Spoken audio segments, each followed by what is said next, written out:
Hi friends, అందరికీ నమస్తే. ఈరోజు భద్రాచలం రాముల వారి గుడికి రావడం జరిగింది. ఎంట్రన్స్లో గోశాల టెంపుల్ ఉంటుందండి. అది ఎవరైనా దర్శించుకోవాలంటే దర్శించుకోవచ్చు. ఈ ఈ విధంగా పైకి మెట్ల మార్గంలో గుడికి వెళ్ళాలండి.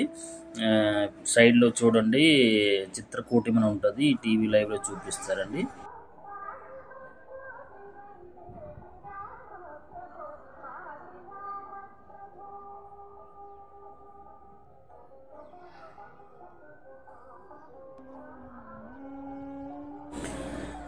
అయితే ఫోన్స్ నాట్ అలౌడ్ అండి. అందుకని నేను బయట నుండి ఇలా చిత్రీకరిస్తున్నానండి. రెండోది ఏంటంటే, మనము బ్యాగులు భద్రపరచడానికి, ఫోన్స్ భద్రపరచడానికి కిందన క్లాక్ రూమ్స్ ఉంటాయండి.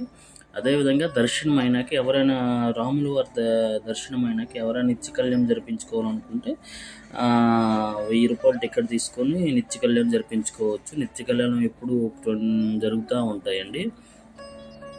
నెక్స్ట్ ఏంటంటే, నేను అన్ సీజన్లో వచ్చాను కాబట్టి నాకు 1 అవర్లో దర్శనం అయిపోయిందండి.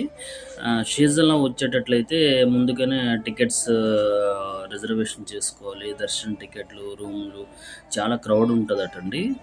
సో ముందుగానే టికెట్లు తీసుకొని బుక్ చేసుకోవాలండి. చూసారా ఫ్రెండ్స్, అన్ సీజన్లో ఎంత ఖాళీగా ఉందో. సీజన్లో అయితే చాలా క్రౌడ్ ఉంటుందండి. చాలా చాలా క్రౌడ్ ఉంటుంది. ఈ రాములవాడి గుడి ఆపోజిట్లో శివాలయం కూడా ఉంటుందండి. ఎవరైనా శివాలయంకి వెళ్ళాలనుకుంటే వెళ్ళొచ్చు. నెక్స్ట్ ఏంటంటే, ఈ లైన్లో చూడండి, షాపులు, ఏమైనా మనం కొనుక్కోవాలనుకున్న చిన్న చిన్న ఐటమ్స్, వస్తువులు అన్నీ ఉంటాయండి.